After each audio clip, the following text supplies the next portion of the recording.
Today's adventure brings us to Temple Hill Cemetery in Geneseo, New York, and we're going to visit the final resting place of General James Wadsworth. Let's get started.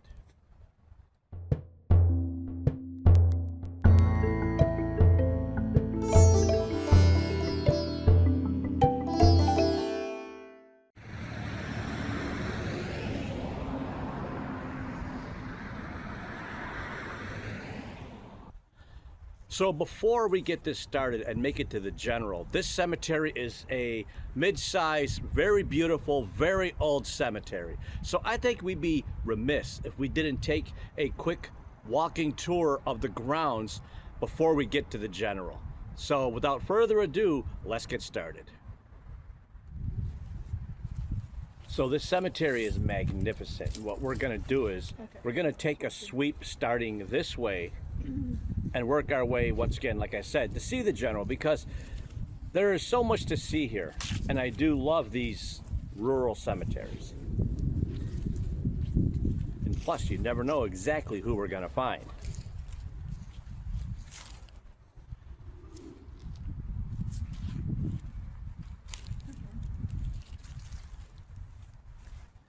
So typically when you see an American flag at a gravesite, it denotes some kind of veteran of service. Clayton W. Frid here was a PFC, U.S. Army, World War I. Born July 18th, 1886. Died December 15th, 1974.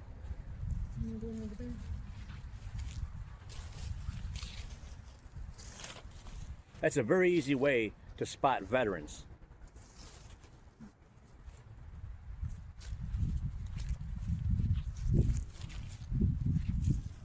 This is the Donnan family marker.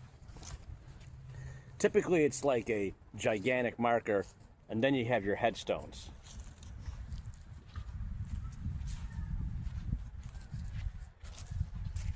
So it looks like over here, during one of our storms that we've had, pick one, this tree must have been brought down. I certainly hope it didn't damage any stones.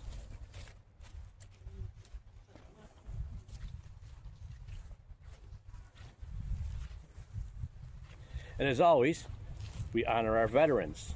This is David G. Moses, World War II, United States Navy. You go over here. Another World War I veteran, John A. Bishop, New York. He was a bugler. 1st Cavalry, New York. Looks like NG. I believe that's got to be National Guard. And what's interesting about this fellow here, at least personally, he passed away June 5th, 1966, just a few days after I was born.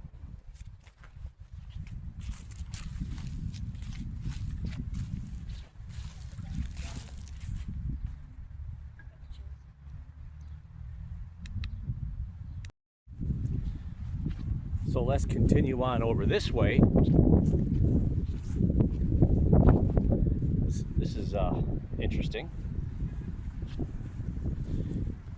I've always had a thing for these old-timey low stones.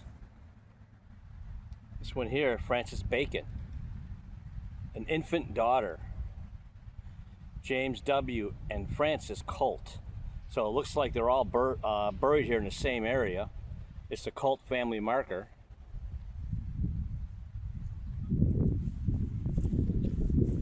Kind of has a fall vibe out here today, but it's legitimately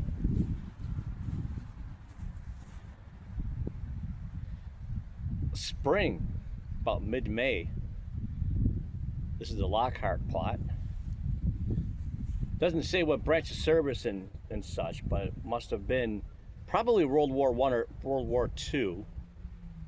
Again, when you see a flag like that, that denotes some kind of military service. Kind of go over here, find some more veterans. This is David E. Strebe, Corporal, U.S. Marine Corps. He was in the Korean War.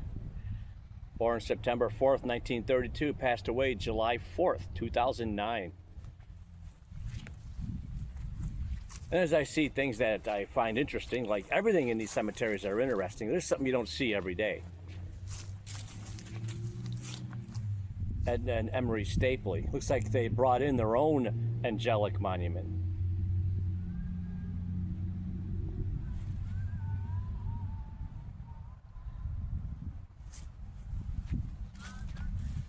Let's kind of go off this way a little bit.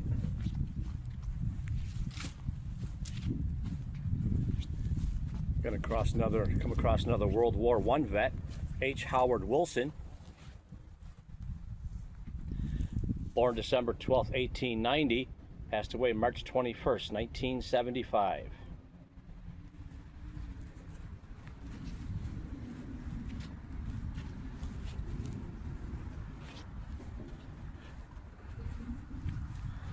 It's always so picturesque when you come across these stones and they're around trees like that.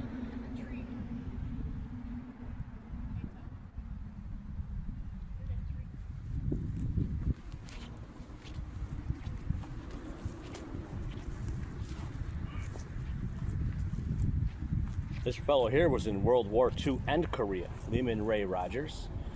Born October 17th, 1920, passed away in November 24th, 2013.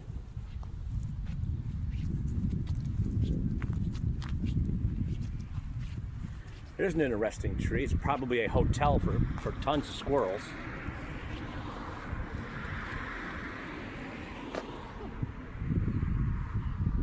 Is that two trees together? I think it's one tree, and it looks very much alive. It might have been at one point been two trees. So weird.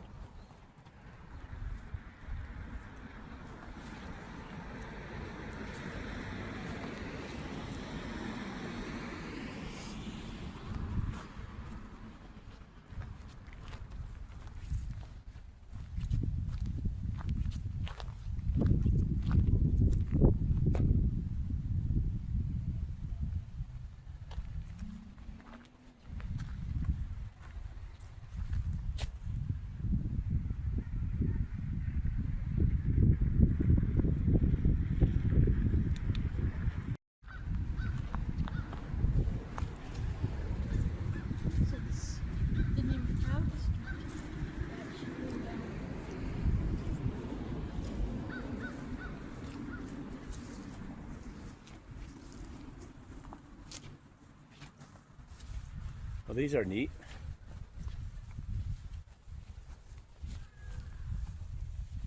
It's like the Wallace clan.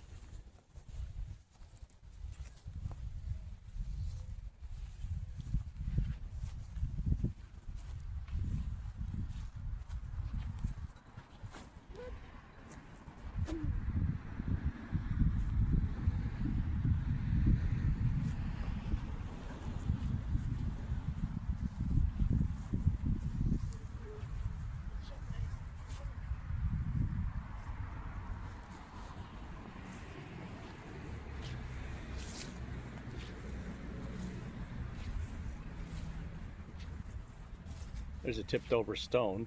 Now, that's not necessarily the work of vandals. Usually it's because of the ice thawing, melting, and more ice. It just creates these gaps, and eventually these stones tip over. This one looks like it was challenged to begin with because it was on a slight incline.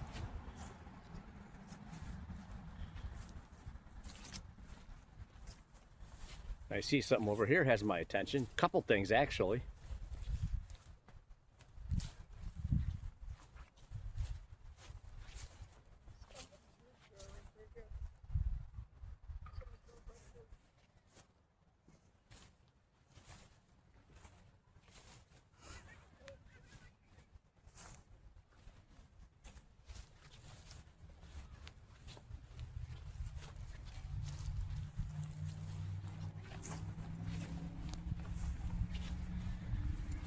So here we're coming up on a little something I talked about before in my videos. These medallions are also another good way to find veterans. This here was a World War I veteran. Final resting place of Crystal S. and Harry Lowe.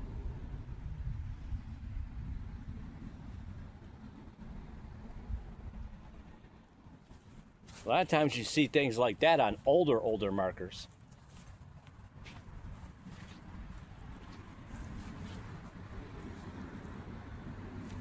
Like over here. Now, this is an example of what I was talking about before. They're not all from the wars. Like this one here, the Geneseo Fire Department. So this fellow here was a firefighter.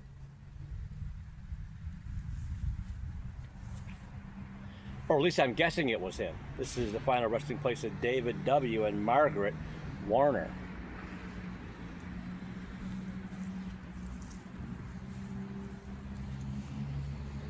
There's another one over there. I'm attracted to the ones with the medallions because that's where you can find Civil War and Revolutionary War soldiers and folks from the War of 1812. So let's go on over here and check this out.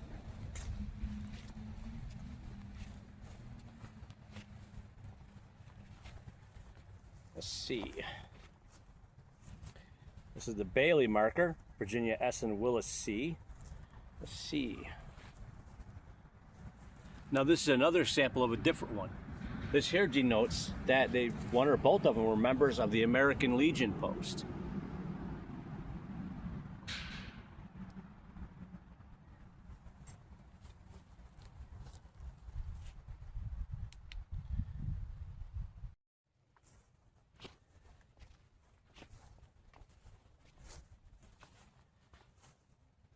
So this is the final resting place of Sergeant John H. Scott. Let's see. See what I can figure out.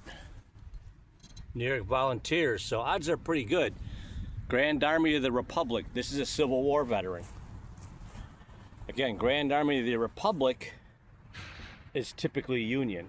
Is always Union, actually.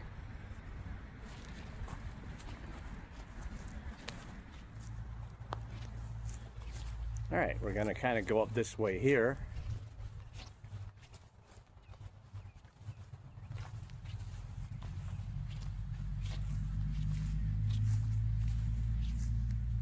Looks like back along there is all the newer markers. Again, this cemetery isn't overly big, which worked in my favor when it comes to finding General Wadsworth, because I already know where he is. Now, not all Civil War veterans actually have flags or metal medallions on their markers, which is a shame because sometimes it's very easy to overlook them.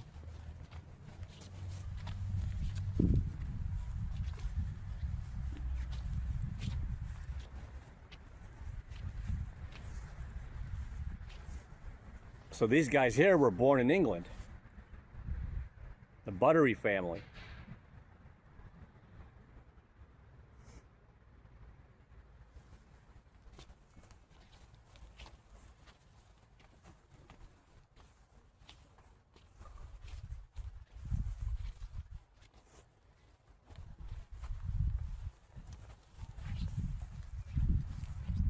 So here we have, again, very likely a lot of veterans. Nothing denoting what war they fought at, though, or what branch or when. Newer stones, so odds are fairly good, at least, that those are World War I, II, or Korea.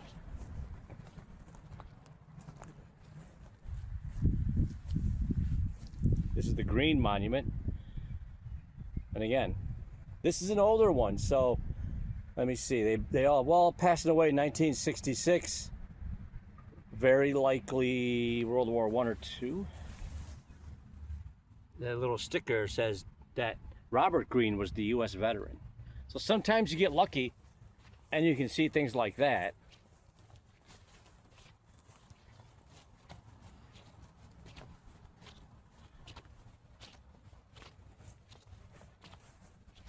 So I'm just pointing this marker out as interesting. Coffin. So odds are pretty good. There's a coffin here. That's just some wry humor.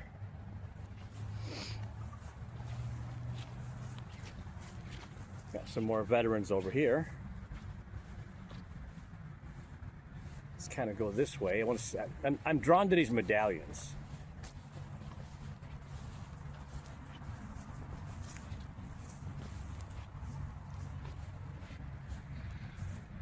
So, American Legion Auxiliary Posts. And in this case, it looks like Florence was the U.S. veteran. We're gonna go up this way.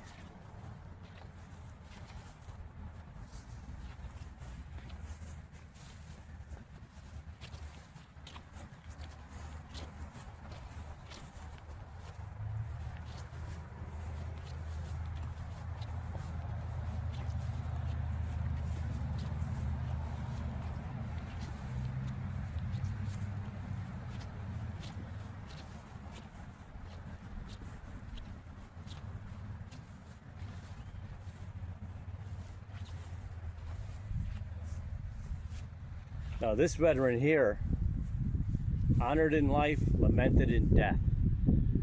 Now this older marker tells me it's very likely that, let's see, passed away in 1836 over here, Horatio.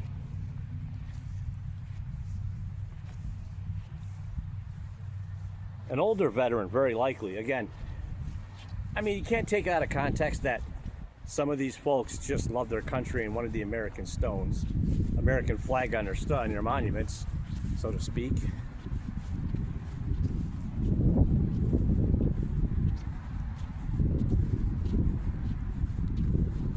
I'm always drawn to these giant gated markers.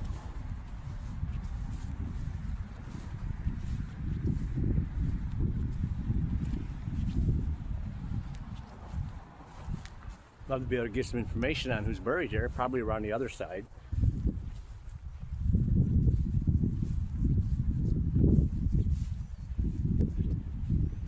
This is always very cool.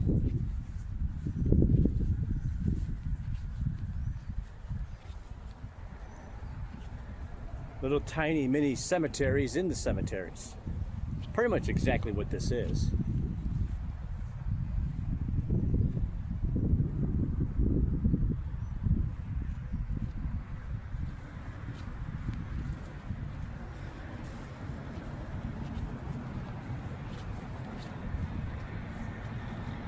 This particular cemetery is loaded with veterans.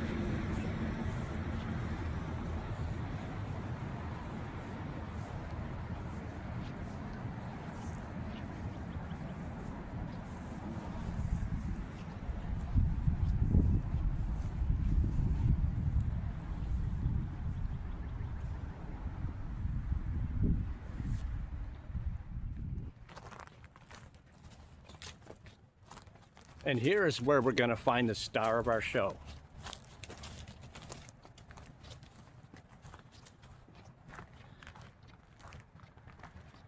So this entire thing is the Wadsworth plot.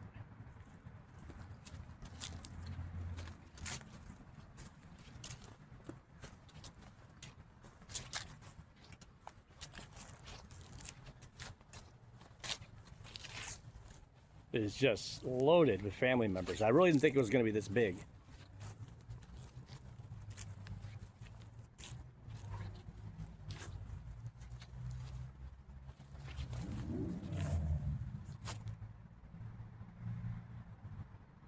Charles Frederick Wadsworth was also in the Grand Army of the Republic. And this here is the final resting place of Brigadier General James S. Wadsworth. Let me just pull back here to get a better shot of the stone overall.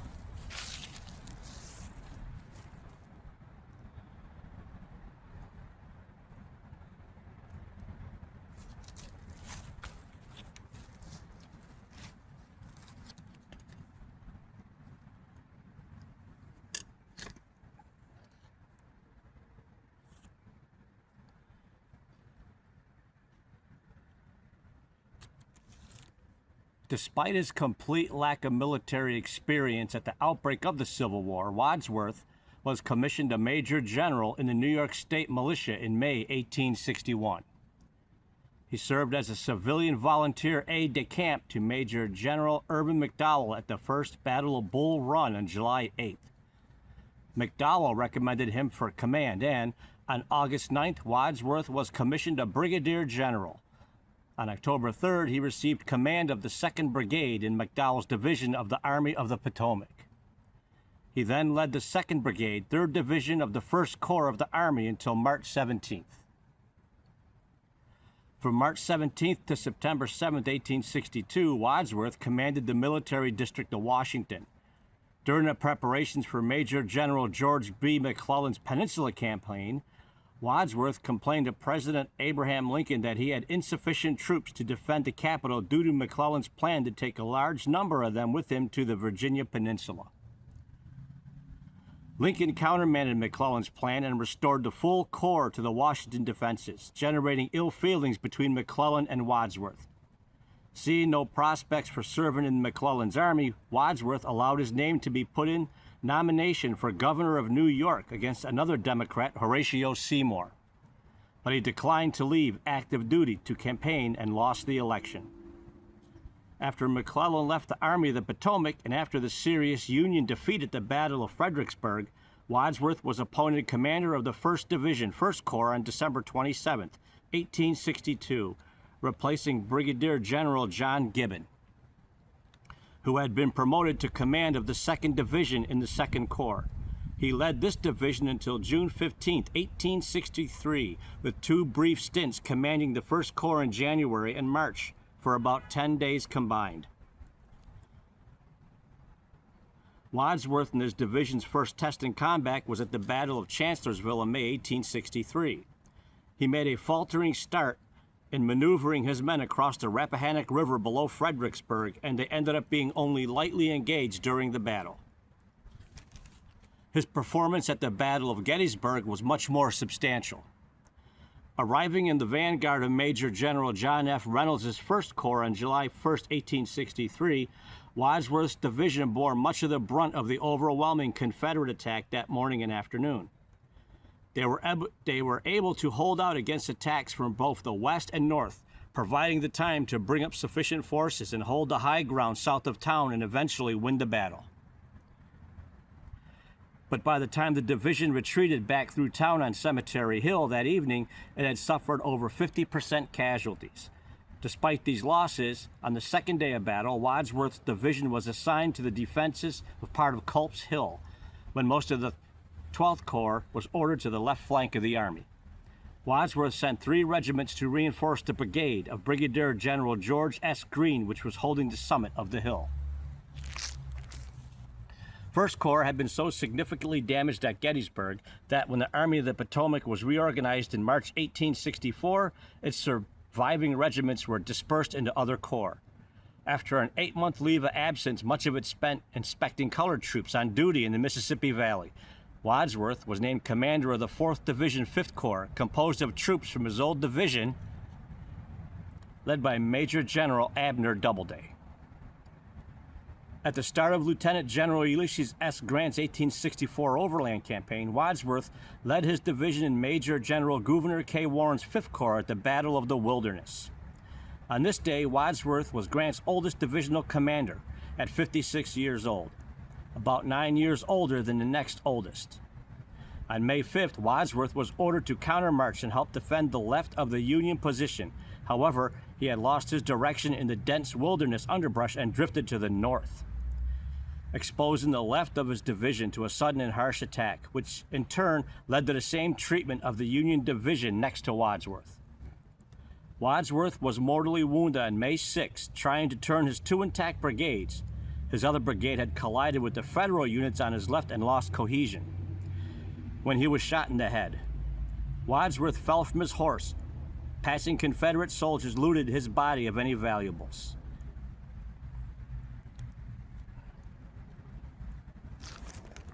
So let's take a last stroll here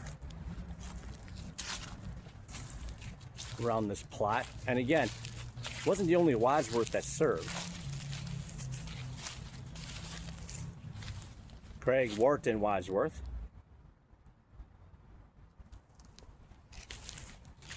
Looks like Craig Wadsworth here was a diplomat.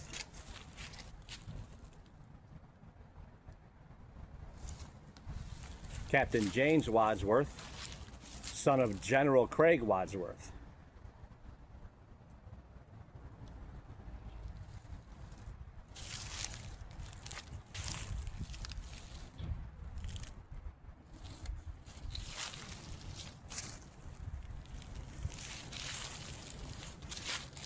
James Wolcott Wadsworth was a soldier in the Civil War as well.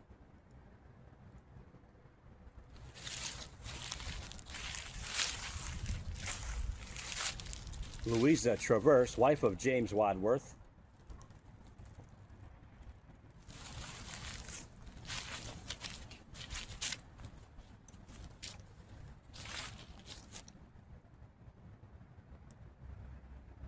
Martin Wadsworth. He was a major of cavalry.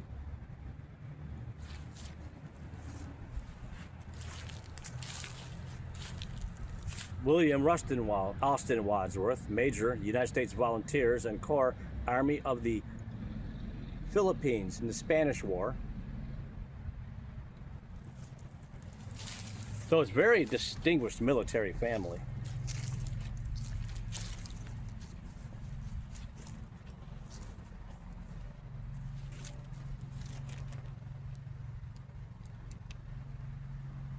Well, that'll do it. Don't forget to hit that notification bell so you can be notified when videos drop. And don't forget to hit that like and subscribe button if you haven't already. I would appreciate it. And we will see you next time.